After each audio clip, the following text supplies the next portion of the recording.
To a regular citizen, the ocean looks like an endless, inexhaustible blue horizon. But beneath that calm surface lies a delicate, living infrastructure, our planet's true green gold. When greed enters the deep, using industrialized weapons to strip the ocean floor, a biological treasure trove turns into a barren underwater desert in a single night. The file began in the raw, freezing hours of the early morning. While the rest of the municipality was asleep, the brave frontline personnel of the Bantay Dagat, the Marine Sea Patrol, were executing a high-stakes maritime interdiction. Out in the pitch-black waters, they intercepted a massive vessel operating deep within a strictly prohibited municipal zone. I was the duty investigator at the police headquarters when the morning light broke. The Bantay Dagat teams arrived at our deck, turning over 7 hardened individuals captured red-handed on the water. Along with the suspects, they hauled in a massive payload of evidence: an entire commercial-grade wooden boat, heavy industrial air compressors, illegal fine mesh nets, and hundreds of kilograms of illicitly harvested fish. In law enforcement, an investigator's desk is where raw chaos is converted into airtight legal proof. I immediately initiated the formal turnover protocol, painstakingly marking and conducting a physical inventory of the seized maritime assets directly on the scene. As we processed the suspects' identities, the strategic layer of the crime was exposed. None of these men belonged to our municipality. They were an organized crew from an entirely different province, sailing across open water to invade and exploit a neighborhood vault that local fishermen had spent years protecting. They thought that operating across administrative lines made them ghosts. They were wrong. We locked down the processing, placed all 7 individuals into a secure detention facility, and compiled the forensic file for the Office of the Provincial Prosecutor, OPP. The institutional response was swift. The OPP reviewed the telemetry of the raid and formally issued a criminal information for flagrant violations of the Philippine Fisheries Code.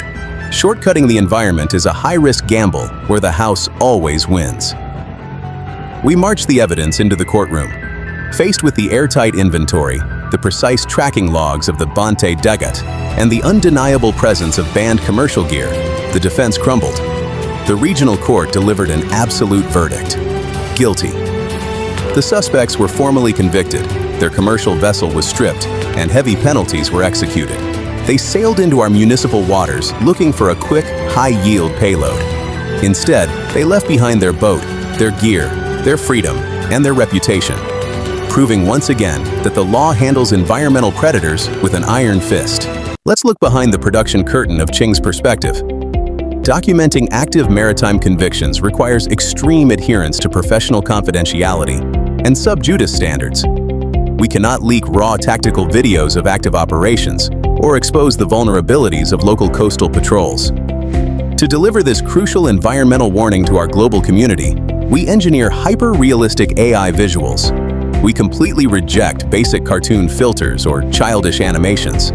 We push the AI engine to capture the raw, gritty reality: the damp wood of a confiscated hull, the cold metal of an illegal compressor tank, and the somber atmosphere of an investigation room at dawn. This allows us to educate millions on the severity of maritime law, while keeping our judicial processes completely protected.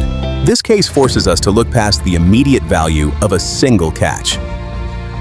To a greedy commercial operator, using fine mesh nets, high-pressure compressors, or destructive dynamite looks like high efficiency.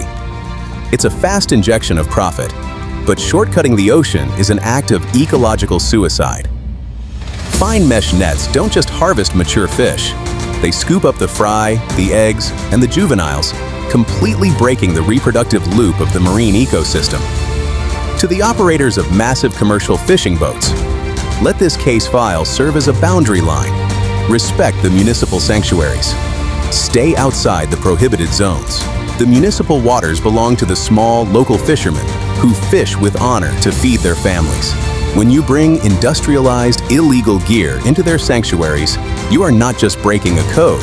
You are stealing food from the tables of innocent children. My perspective today is a lesson in stoic legacy. To avoid arrest, conviction, and ruin, you must simply learn to live fairly. Do not allow your mind to be blinded by short-term happiness. True status isn't built on what you can ruthlessly extract from the earth in a single night.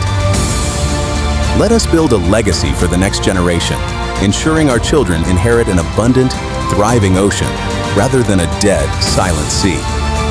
The law is harsh, but it remains the shield of our natural resources. Obey the boundaries, protect our sea treasures, and guard your honor. What is your perspective?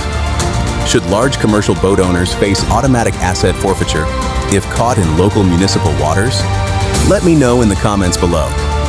Keep your mind sharp, your values unshakable, and your perspective grounded.